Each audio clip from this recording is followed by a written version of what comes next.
The last Zerg standing for Team StarTale starts to the bottom right of DMZ. In red, it is StarTale, Curious. Stone Cold Killer. Took down Naxo, made sure that there was no all-kill. He's up against a Protoss opponent who already all-killed this season against Team FX Open. It is the last man for Team MVP. MVP Super. Super, aka Vampire, back then he defeated Gumiho, Lucky, Lenok, and then Hurricane in the last match. Took down 2 Zerg players. And I mean, the strongest Zerg that he took down was Lenok, so that was quite an achievement. Now he's up against Curious. We saw this waterfall yesterday. It's very nice. But you should visit sometimes. Yeah, definitely so. I'm going to be heading down there maybe coming up this week. But I have to say, this is a good map choice. It's a pretty small map compared to some of our other maps that were left. And it's one where just the rush distance by walking is not very far at all. And it's a relatively easy map to take your third base on too for Pross if he ends up going for a fast third base. Curious is going for the hatch first here, by the way. Has the hatch out already, and Super did not go for the probe scout.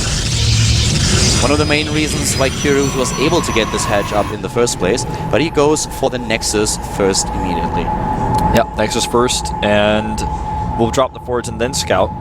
But Curious is going to be very happy when he sees that the Forge has not been planted yet. He says, okay, yeah, see, I get away with this. I'm also going for gas before pool. Yeah, goes into a little bit of a delayed pool, gives him a few additional drones before he goes into the first Queens and Zerglings here.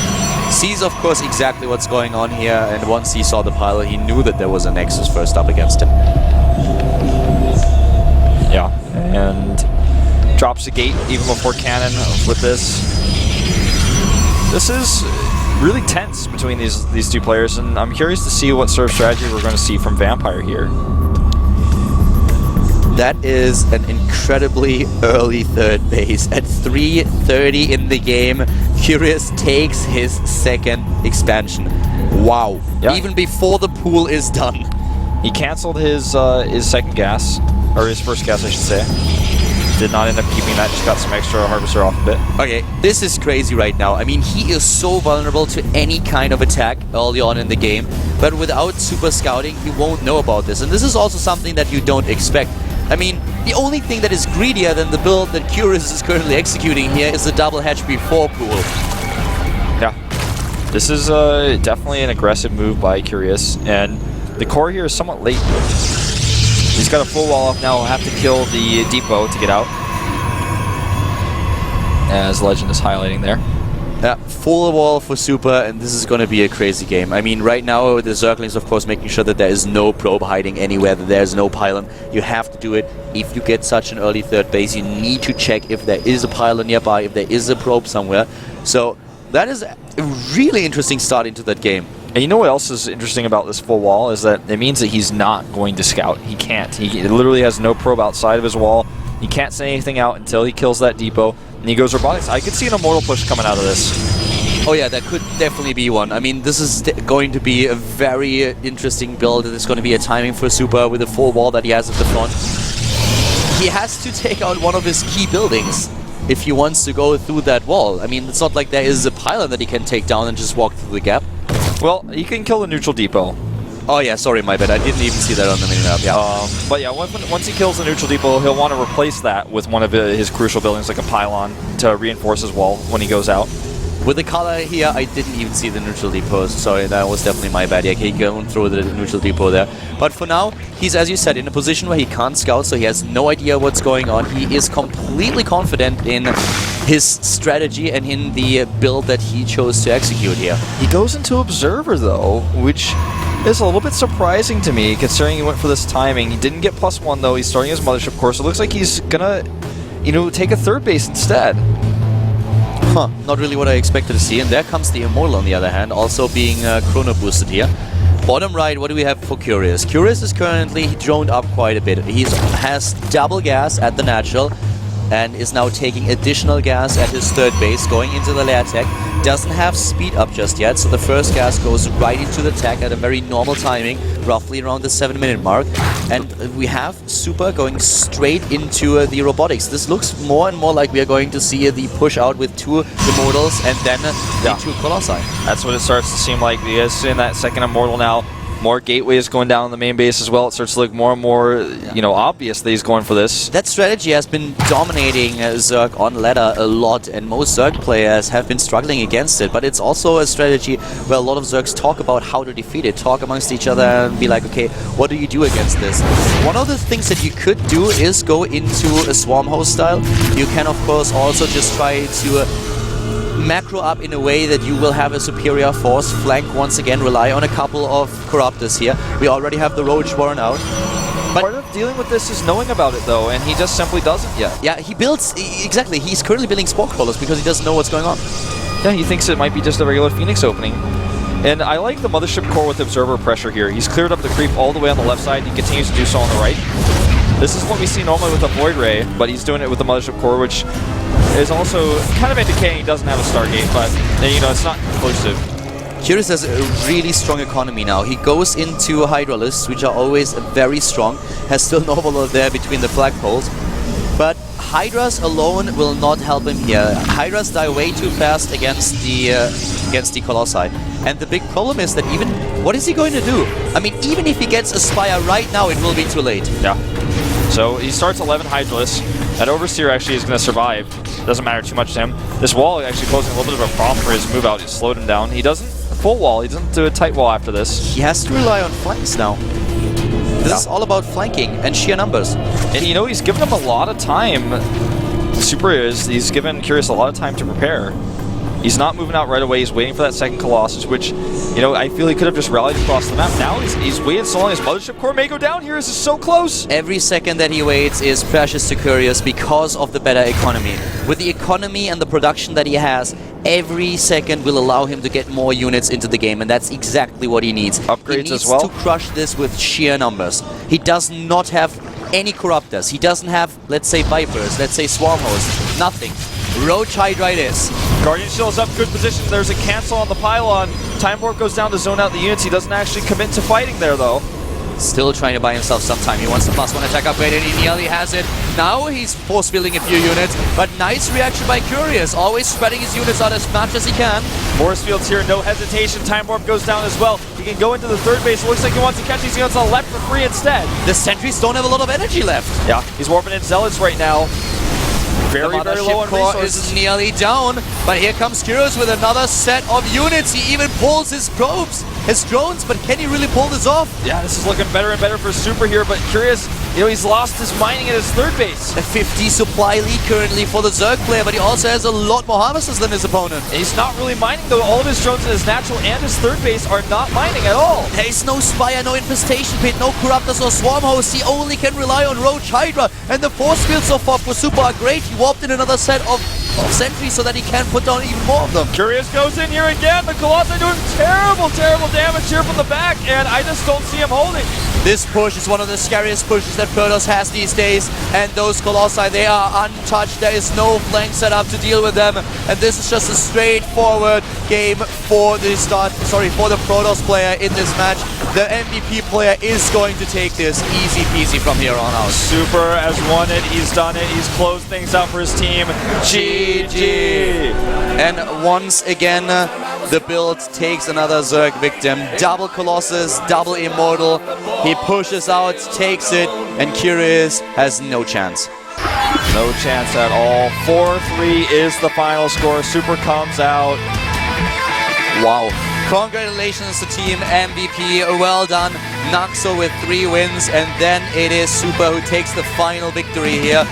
StarTale, well, they are not too happy, not at all. I mean, in this situation now, we have them suddenly with 2 wins, 2 losses in the league, and MVP takes the first place. Yeah, MVP takes first place here, and StarTale is not like at the bottom of the rankings by any means, but this is they wanted to be first. You know, this is a lot of bragging rights going to this, and of course, further improving their score going into the pennant race just to make sure 100% they get into those playoffs. But I'm really excited that we were that we're building up to this point where we're getting closer and closer to the playoffs, and these two teams came together in epic fashion. We got to see a Game 7, and I really enjoyed the series we got. The last push out there was one of those strategies that we have dominating now, and Protoss is so strong with this push. It's really difficult to hold and not easy. There was not a single flank being set up by Curious. The only time when he pulled units to the side was when he was force fielded, and from that point on we had another set of sentries being warped in, and the only thing that Super had to do was push in and keep those Colossi out of the range of the Hydras. Yeah, and you know, it was basically Sentry Stalker with Guardian Shield and Colossi against Drone Roach Hydra, and Drone's not fighting too well in that army. Yeah, and that didn't really work out. So Roach Hydra, that was what Curious was trying to use against Super, aka Vampire here. That didn't work out. If you go for Inspire fast enough, then you can at least deal with the Colossi. You still have to take those Immortals down, though. But it was something that Curious didn't even attempt to do. You could see that he did not know what was going on. Yeah, if you don't know what's coming, it's hard to prepare, of course. As soon as he saw it, he started to make those Hydras because he's like, well, I got to get a flank here. He immediately started into the Hydra, then once he reached Lair, we saw him with the additional Spore Crawlers, because he was like, looking at the game, really like, well, if he starts with a Stargate, I need to have something. Didn't get an Overseer in there in time to see it. And also the Overlord that we had at the front did not see those Colossi up to the point where they took down the neutral depot. Yeah, the Hydralisk Den was a really smart choice because it's kind of a catch-all in some ways. It can kind of work with a good flank against the Colossus push. It's really good against a risky third that he could have added without really any tech, or even a Blink Stalker push, or some sort of crazy Stargate. So the Hydra Den is like, where he's like, well, I don't know what you're doing, but Hydra Den can be okay against everything. It's going to be the worst against the Colossus push, but I can still try to make it work with a good flank. He just had way too many drones. He played a little bit too greedy. We're of course having an interview with the MVP team, with the coach and with his players. Let's see what he has to say about the win today. They take first spot in the league again. 이번 페넌트 레이스의 오늘이 제일 고비라고 생각을 했었습니다. 그래서 선수들이 준비도 많이 했고요. 오늘 결과론적으로 Coming into the game today or into the studio, they thought that this was probably the toughest match for them in the season. 네, 최근에 분위기가 좀 너무나 좋아지고 있죠. He said that everyone really practiced hard for the series. Only 2 of his players were able to take wins today, but the entire team was looking forward to the match and was practicing hard. Preparing well. There's Killer. Talking a lot with the coach about the strategy today and about which player should come out next. You could see him on the bench earlier in the shots. The coach actually says that he doesn't do too much in the team house itself. After Killer came into the team, he's doing a lot, and he is talking to the players quite a lot and making sure that they are motivated for the matches. So really working with them as much as he can. Yeah, getting along with them really, really well. The coach said that in the past he always mentions that Killer is doing a lot for the team right now, working not only as a player, which we have now in Code A, but also as one of the pillars in the team when it comes down to motivation and strategy. 올킬 할 수 있는 기회로 좀 아쉽긴 한데 그래도. How do you feel about contributing a lot to your team? Is what he's been asked. He wanted to all kill today. He wasn't able to do that, so he's a little bit disappointed. But he's still happy that he was able to win 3 matches for his team, of course. 탁현승 선수 앞으로 각오한 말씀 들어보도록 할게요. 저는 지금 대회가 팀리그밖에 없기 때문에 팀리그에만 몰두해서. I'm not participating in any of the individual leagues. I'm only participating in the team league. So I'm practicing only for the team league, and he's just continuing to try to show great matches for his team, is what he wants to say, which is what we already talked about and discussed. 개인적으로 탁현승 선수는 어떻습니까? 앞으로 각오한 It's really trouble for a lot of the Korean players that they have only so few leagues where they can get some matches. 우승 당연히 할 수 있어요. 탁현승이 그럼 몇 승 정도 합니까? 지금 수호 형만 좀 잘해주면 우승할 수 있을 것 같아요. He's saying that if DRG performs better, his team has a good chance of becoming the champion. Shots fired. 네. 그래요? 네, 밥값을 못 하고. Well, now we can laugh about it, but think about what would have happened here if Super would have lost the last game. Exactly. 진 선수 인터뷰는 처음 해보거든요. 네. 네, 그럼 한번 지금 마이크를 지금 박소 선수에게 한번 넘겨볼게요.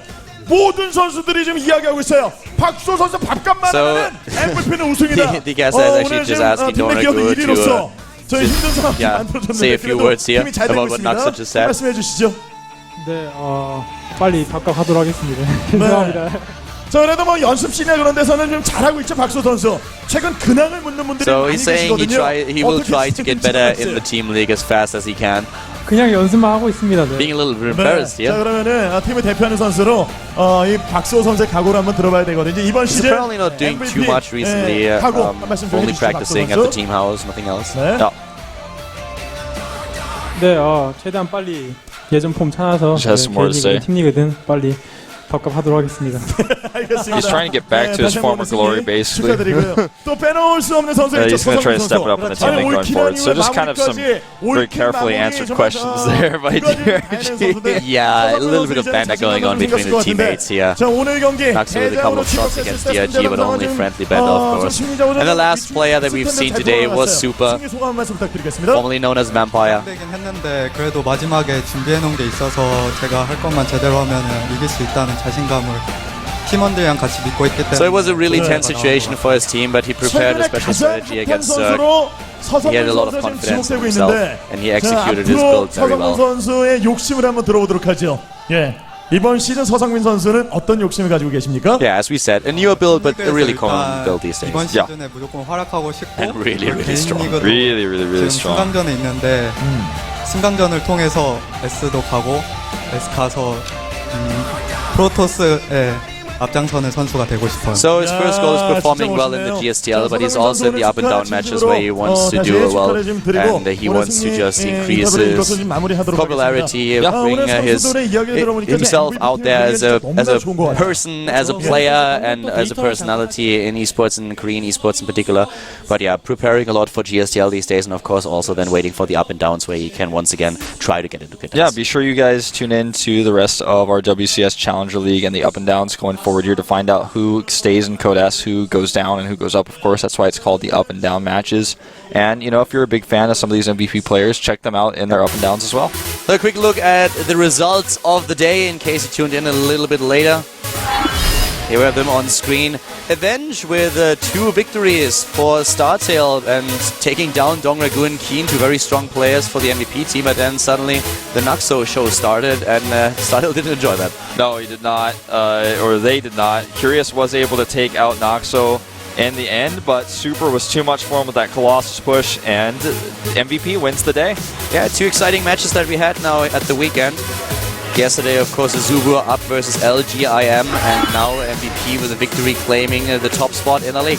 Yep, over Axiom Acer by +5 points, so a pretty big gap to close. Yeah, really well played.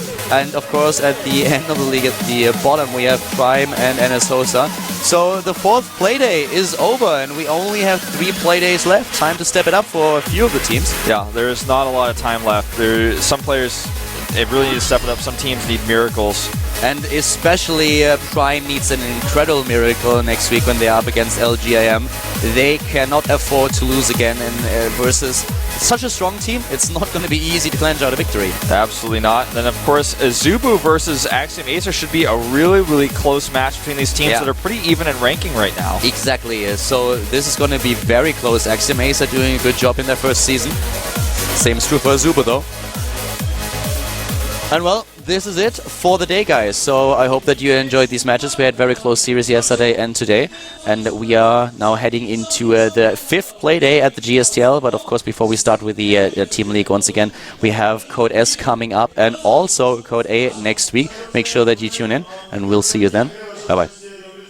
Drive, game, relief, triumph.